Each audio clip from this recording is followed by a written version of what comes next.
Welcome, I'm Jon Caldara, president of the Independence Institute and your devil's advocate. A little later, we'll be talking education reform, but let's check in with the legislature because, God, that's so much fun.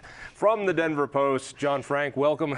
Thank you. That's a clip-on, and that's nice. It's a hand tie. No, it isn't. No, I saw it spinning before. And Ivan Moreno from the AP, thanks for being here. Thank you for having me. All right, I don't know where to go for fun first, but should we do the dry stuff first and talk Tabor? Let's do that over here. Who wants to grab Tabor? Will there be a Tabor refund this year? I haven't seen one for a decade. I think there will be, maybe not this year, but certainly the next tax year 2016, revenues are increasing to the point where they are warranted. And even though Democrats are arguing that maybe that money should be kept to backfill education and continue doing more investments in transportation, given that the legislature split, I think they realize that this is a fight that they really can't win this year. So you might see, maybe amendments to the budget attempted to try to keep this money, but I doubt. I mean, it's unlikely that it's going to go anywhere. They're not going to put anything on the ballot to keep that, which means there might be a citizens' initiative to do so. Are we hearing anything about that? The Denver Post wrote a story recently where we looked at this, and the first initiative that's just launched from Greater Education Colorado, and what they are looking at doing is keeping all the Tabor money and sending it toward various education, whether it's paying down the negative factor, which is the deficit the state owes to the school districts, or possibly all-day kindergarten, which was a bill that Senator Andy Kerr put forward and ceremoniously died in the Senate committee. Yes, the Republicans shot that one down. But heck, he didn't even have this part of his own caucus because, as Ivan said, they did the political math. They don't have the votes, so they're not putting it forward. But even if there's a citizens' initiative, we ought to remember that last year, Amendment 66, which was for the kids in education, got killed by a larger percentage than any tax increase in Colorado history, even though they spent more money on it than anything in Colorado history. 2 years before that, it was Raleigh Heath's bill for the kids. That also got killed, I think, 60-40. I mean, these are big defeats. Now they're going to come up and do the "it's for the kids" thing. I'm wondering if that's getting a little tired.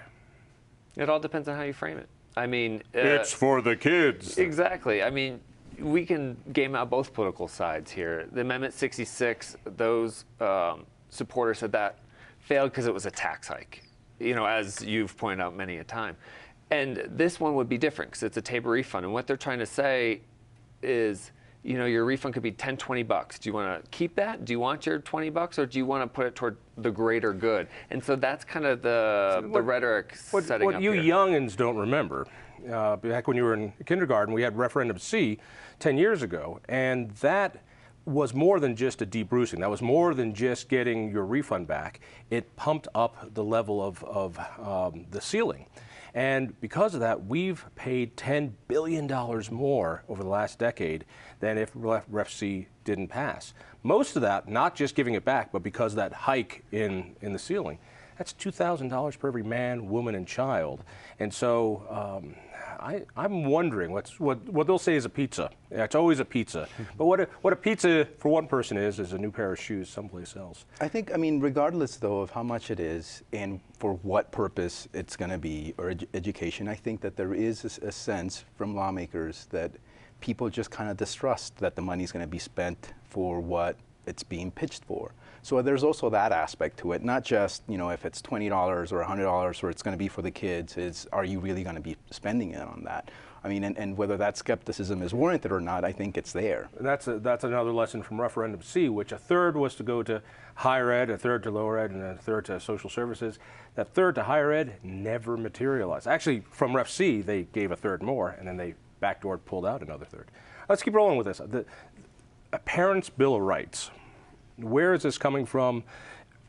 What rights do we parents not have right now?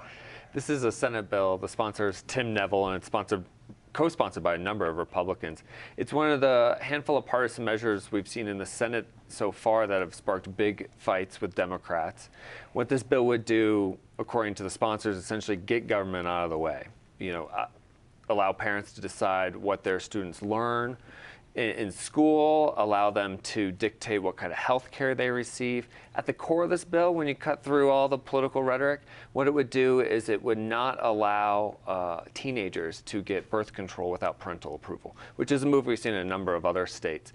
But that's at the core of this bill, though it isn't quite at the front of the debate. Can minors get birth control now without? They can. And there are some clinics in high schools in Denver where the clinic is in the school, and they are doing these prescriptions there in the school. This bill would stop that. But you know, at the end of the day, though, this bill is not going to go anywhere. It's passed the Senate, and Democrats could, you know, make a big stink there, even if they don't have the votes to kill it. But they do in the House. I mean, the bill will, I think, it's already been assigned to a committee. It's not the kill committee, but it's the committee that is controlled by Democrats.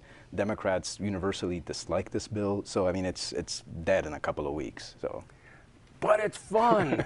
It's fun. It is. It's a partisan, you know, it's Republicans saying to their base, this is why you elected us, to push these proposals, and so we're going to do that.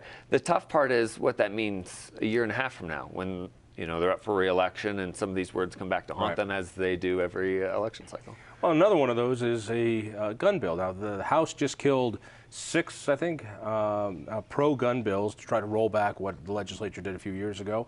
And now the Senate has just passed one. What is the one that the Senate passed? The one that they just passed, and they still have a lot of pending ones, but it would allow people to have a concealed carry permit without having to go through the permitting process. So basically, you could carry conceal without a permit, essentially.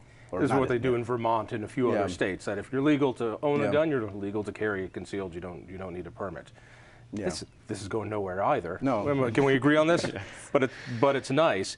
Will the Senate pop forward a couple gun bills on getting rid of the magazine ban or changing? There's already one pending magazine bill, and I think also one to repeal the universal background check. Again, the universal background check, I think it's certainly dead. The magazine bill probably is dead, but that one also I think has a little bit more momentum, and I think that if, and this is a big if they could get it out of the House committee, it has the votes to pass on the floor. But I mean, again, that's a big if. Well, actually, let's talk about that for a second. You weren't here for this. You were when it was, I think it was 3 years ago, at the end of the session when the Republicans had control of the House by one vote. There was a civil unions bill that was coming through, and if only it got to the floor, there was more than enough votes. And the Republican speaker at the time said, we're going to play by the rules and see how it happens. But the votes changed, and it looked like it was going to go to the floor. And so they had to switch it around and send it to another bill, but then one vote changed there. So a maneuver was done to stall the last day, do no business at all, and it kept it from going to the House floor. And I heard Democrats, I think rightfully, screaming, you know, the votes are here, get it to the floor. Now, I'm wondering, are the same Democrats going to say the same thing this time when it comes to the magazine ban repeal, which is, we have the votes, the principle is the same, the speaker is going to stop this from going to the floor by sending it to a kill committee. I'm waiting for the consistency. Am I going to hear it? The one gun bill that Ivan mentioned too that may have a chance is the magazine bill. That's the one where you'd want to watch for some maneuvering on in the House. That gets its first hearing Monday in the Senate. And from there, it will pass out of the Senate because of the GOP majority. And then it gets interesting. Not only pass with a majority, but there'll be Democratic sponsors on that as well. There already are a couple Democratic sponsors. John and a couple others. And you'll see Democratic votes for it. And that's the problem. When it gets to the House, it has some of that same Democratic support. And whether Governor Hickenlooper would sign such a law after it gave him so much consternation during this past election campaign and for the last, for really his first term, that's another wild card to throw in here. Well, I think the word comes down to the Speaker Hollinghorst, don't let this on the floor because I don't want to have to veto it or sign it and bring up such an awful thing again. But then that comparison to what Speaker McNulty did several years back, holding up the civil unions bill the exact same way, knowing it would pass. And I remember Democrats, including, I believe, Dickie Lee Hollinghorst, saying, this is wrong, bring it forward. So isn't this wrong, bring it forward? Well, I think you mentioned about waiting for consistency. I think and if you're waiting for any type of consistency with politicians on the Capitol, you're going to be waiting for a long time. And Democrats spent a lot of political capital when they passed these bills. They're not about to roll back on them, even if they have. Even if they have the votes. This is what's so insane. They're not going to roll them back even if the majority of the legislature wants to do it. And that's your government and work. All right, so what else is hot down there? Since we have this stymied split chambers, I got to tell you, I'm sleeping better at night knowing that it's split. That's not a bad thing. What else is hot down there? The next big debate is fracking. The task force finishes its work on Tuesday and must present its recommendations to the governor on Thursday. Which of those recommendations need legislative approval and how they get to the legislature, who sponsors the bill, what does it say? That's the fight that will consume the second half of the session. And the question is whether any legislation is going to get through. It's a big if, and most lawmakers are in a kind of wait and see approach, rather let the task force take the bullet right now. But hasn't the task force done a whole lot of nothing at this point? I mean, the real fight is, should there be local control over fracking bans? And there's no consensus, there's no majority vote for that at all, is there? There are a couple local authority measures that have preliminary votes from the task force to make it into the final recommendation report. That is likely to change, as the Denver Post, we reported this morning that they're still working on the language. The votes could change, even there's a lot of lobbying behind the scenes. Now, is that local control strong enough to prevent a ballot measure on local control, which we were facing a year ago? That's the question that we don't know yet. It really depends on what that language is. And I don't think Hick wants to see another initiative pop, although he's not running for re-election next year, so maybe you won't mind. What's going to happen with that? With fracking? Right. Well, so what's interesting about this panel is that anything they recommend to lawmakers has to be approved by 2/3 of a vote. And so given the very diverse makeup of the task force, you then start to wonder, well, what exactly what proposals are they going to put forward? Because, I mean, it's a huge challenge to be able to agree on anything with 2/3 of a vote. On the flip side to that is, if something does get recommended, I mean, lawmakers have said, then if it's 2/3 vote, I think we will take a serious look at it. But will it be anything substantial or very small piecemeal approach? I mean, we'll see. It's going to be nothing. I mean, if anything passes out of that committee, it's going to be nothing. Do we agree? It'll be symbolic. There's a number of things. I mean, they looked at 53 recommendations, approved somewhere near 20, I believe. Yes, they don't get name the biggest one, the one that changes policy. There is a local control one that would give local governments more notice for the state permitting of drilling. That is a major obstacle right now that local governments complain about. Does it go far enough? We've yet to see the final language.